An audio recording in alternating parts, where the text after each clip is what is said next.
Specially trachea के अंदर जो है, जो ये ऐसी स्मूथ मसल्स होती हैं, ब्लड वेसल्स हैं जैसे आर्टरीज, वेन्स या इनके अंदर मौजूद हैं। आर्गन्स ऑफ रिप्रोडक्टिव सिस्टम है, इनके अंदर भी जैसे स्मूथ मसल्स जो मौजूद हैं। ये हॉलो विसरल आर्गन जितने भी होंगे उनके अंदर स्मूथ मसल्स मौजूद होंगे। Smooth muscles are spindle shape. Spindle की मीनिंग होती है जो सेंटर जिनका वाइड हो और एंड्स जो नैरो हो, उन्हें हम कहते हैं स्पिंडल मसल्स कहते हैं, स्पिंडल शेप कहते हैं। जिनका सेंटर वाइड हो, एंड्स नैरो हो या पॉइंटेड हो, ऐसी स्ट्रक्चर को हम कहते हैं स्पिंडल शेप कहते हैं। इसकी कंपेरेटिवली आपने जैसे स्केलेटल मसल में देखा पैरेलल ऐसे सिलेंडर्स है, पैरेलल सिलेंडर्स है, और कार्डियक मसल्स है तो ऐसी सिलेंड्रिकल अपीयरेंस है, पर वो एक दूसरे के साथ कनेक्टेड है, ब्रांच्ड है।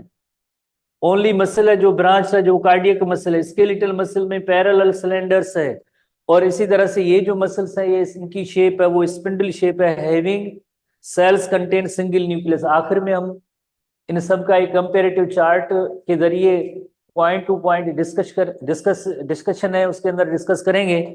तो उसमें हम देखेंगे कि इनके अंदर न्यूक्लियस के हवाले से भी एक दूसरे से जो है इनमें डिफरेंस होता है, जस्ट इनके अंदर एक ही न्यूक्लियस है। तो अरेंजमेंट किस तरह से होती है? अरेंजमेंट इस तरह से होती है, स्पिंडल शेप स्ट्रक्चर है। स्पिंडल, स्पिंडल की मीनिंग होती है जैसे सेंटर जिनका वाइड, एंड्स जो जैसे इनका सेंटर वाइड है, एंड्स जो नैरो हो, ऐसी मसल्स को हम कहते हैं spindle shaped muscles. Spindle shaped muscles, such muscle ये जैसे स्टमक है, स्टमक की कुछ मसल्स ली गई हैं जिसमें हमें नजर आ रहा है कि ऐसी जो मसल्स है वो स्पिंडल शेप्ड मसल्स होती है। अब इसके अंदर जैसे यकीनन जो कॉन्ट्रैक्टाइल डिवाइस तो होती है या कॉन्ट्रैक्टाइल फर्दर जो प्रोटीन होते हैं वो थिक और थिन फिलामेंट होते हैं। आपने जिन्होंने इंटरक्लास रेगुलर थोड़ा बहुत पढ़ा होगा उनको आइडिया होगा, जब स्केलेटल मसल की मैकेनिज्म ऑफ कॉन्ट्रैक्शन जब हम पढ़ते हैं तो जेड लाइंस होती हैं जिनके जरिए, जैसे मायोफाइब्रिल के अंदर अल्टीमेटली जेड लाइंस होती हैं। वर्टिकल लाइन जिसे हम कहते हैं जेड लाइन कहते हैं, this vertical line is called Z line. और जेड लाइन के साथ एक तरफ से जो है, जेड लाइन से एक तरफ से जो ये थिन फिलामेंट्स होती है और दूसरी फिलामेंट्स होती है जिन्हें हम कहते हैं thick filament. Thin filament, thick filament, word से जाहिर है थिन का मतलब होता है, थिन का मतलब होता है कि जैसे यकीनन इनकी जो डायमीटर है, जो थिकनेस है वो कम है। थिक की मीनिंग होती है जिनकी थिकनेस जरा ज्यादा होती है। जो थिक फिलामेंट होती है जिस तरह से इन दोनों के दरमियान होती है इंटरपर्स्ट बिटवीन थिन फिलामेंट्स, इनकी दायरा ये जो थिकनेस होती है वो जरा ज्यादा होती है। तो थिन फिलामेंट्स की अटैचमेंट के लिए जो जगह है, पॉइंट है, उसे कहते हैं जेड लाइन कहते हैं, उसे कहते हैं जेड लाइन।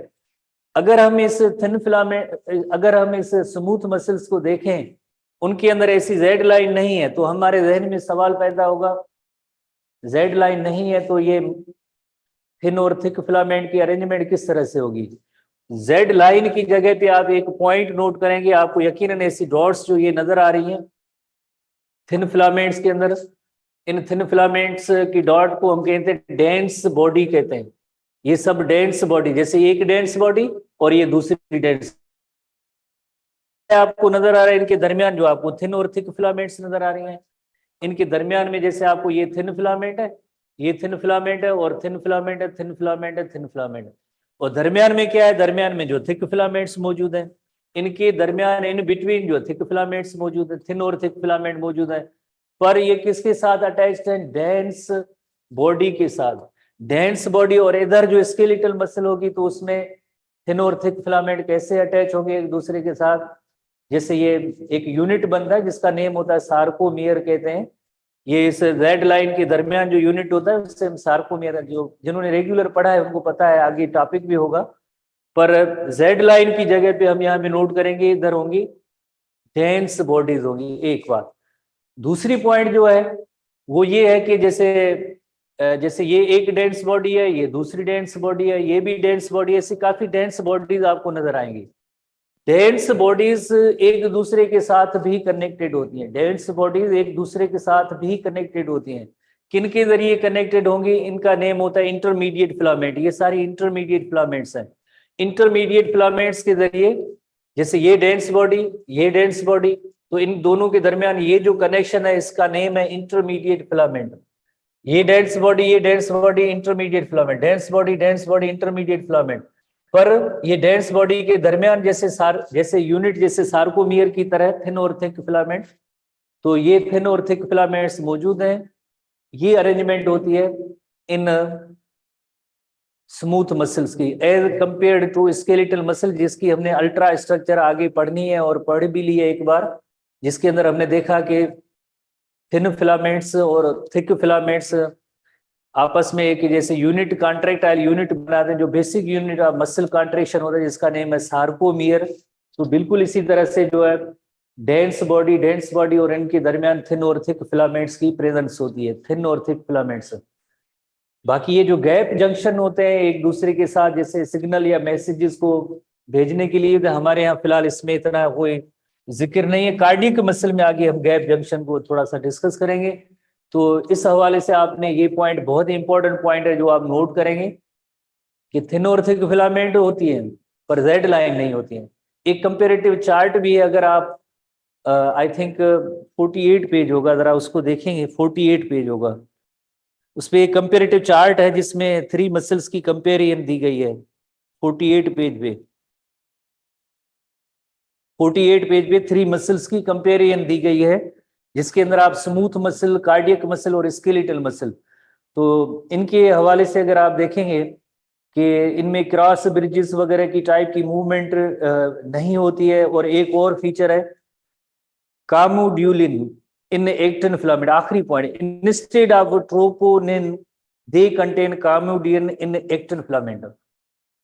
अगेन मैं यही कहूंगा कि ऐसे स्टूडेंट जिन्होंने जो रेगुलर क्लासेस में मसल कॉन्ट्रैक्शन या उस मसल की स्ट्रक्चर को आपने पढ़ा होगा, जो स्केलेटल मसल्स हैं उनके हवाले से हम बात करें तो स्केलेटल मसल्स में जो थिन फिलामेंट्स होती हैं उसके अंदर थिन फिलामेंट, उसके अंदर 3 टाइप के प्रोटीन्स होते हैं, जिसमें एक जो मेन जो चेन है वो एक्टिन चेन होती है।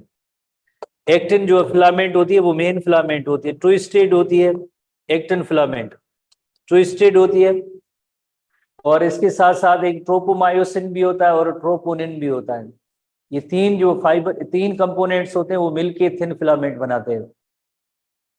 तो उसमें आपने यकीनन एक पॉइंट पढ़ी होगी कि कैल्शियम आयंस का एक इंपॉर्टेंट रोल होता है। किस हवाले से रोल होता है? Calcium ions they bind to troponin, troponin के साथ बाइंड होंगे, then expose the binding site, एक थिन और थिक फिलामेंट देन आपस में एक दूसरे के साथ अटैच होंगे, क्रॉस ब्रिज बनेगी, और देन जो है क्रॉस ब्रिज बनने के बाद स्लाइडिंग मैकेनिज्म होगी जिसके जरिए मसल की कॉन्ट्रैक्शन होती है। तो वेरी इंपॉर्टेंट पॉइंट कि उस कामोडिलिन जैसे प्रोटीन जो है ये प्रोटीन है इंस्टेड ऑफ ट्रोपोनिन। तो कैल्शियम आयन स्केलेटल मसल में किसके साथ अटैच हो रही थी?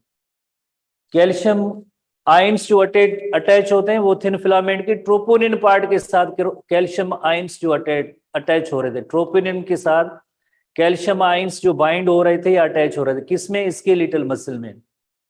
अब हम जो थिन फिलामेंट का एक कंपेरेटिव पॉइंट है कि इसके अंदर जो ऐसे अगेन दोबारा से आप देखें, इसी पॉइंट को हम डिस्कस करें, बाकी तो हम कंपेरेटिव चार्ट में देखेंगे।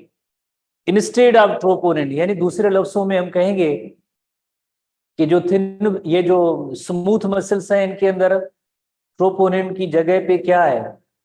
ट्रोपोनिन की जगह पे काम्युड्यूलिन है इन एक्टिन फिलामेंट। उनकी जो थिन फिलामेंट है उनके अंदर जो है काम्युड्यूलिन है, जिसका काम अगेन वही होगा, इसके साथ आके कैल्शियम आयंस आके अटैच होंगे। ये जो इनकी थिन फिलामेंट है उसके अंदर ट्रोपोनिन नहीं है, ट्रोपोनिन नहीं है, ट्रोपोनिन इनके अंदर नहीं है।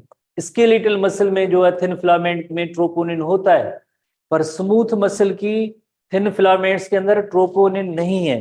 ट्रोपोनिन नहीं है तो फिर इसकी जगह पे कौन सा प्रोटीन है? काम्युड्यूलिन, ये प्रोटीन मौजूद है, इसके साथ कैल्शियम आयंस आके बाइंड होते हैं।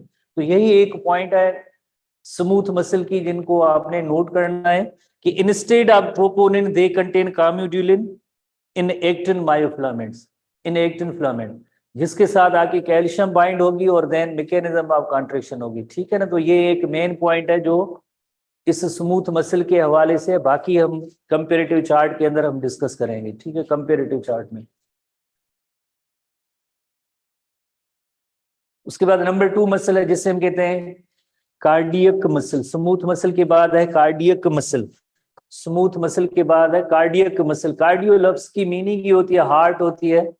ओनली एंड ओनली ऐसी मसल्स जो ओनली एंड ओनली हार्ट के अंदर जो मौजूद हो, या हार्ट की जो वाल है वो कार्डियक मसल्स की बनी होती है सिंपली। और थोड़ी देर पहले हमने पढ़ा कि ये स्ट्राइएटेड है बिकॉज इनके अंदर स्ट्रिप्स मौजूद हैं, बैंड्स मौजूद हैं, नजर आते हैं माइक्रोस्कोपिक स्टडीज में। और ये इनवॉलंटरी है। इनवॉलंटरी की मीनिंग होती है नॉट इन विल और विश, पर्सन्स विल और विश के अकॉर्डिंगली ये वर्क नहीं करती हैं। और ये मसल्स जो ब्रांच्ड भी हैं, बाइफर्केटेड भी है, और इनके अंदर सिंगल और double nucleus in their cell होगा। ठीक है ना। किस तरह से हम अरेंजमेंट एक देखते हैं, एक अरेंजमेंट देखते हैं कि सिंगल और डबल न्यूक्लियस की अरेंजमेंट। जैसे ये ब्रांच्ड है, ये मसल्स जो है ब्रांच्ड मसल्स है।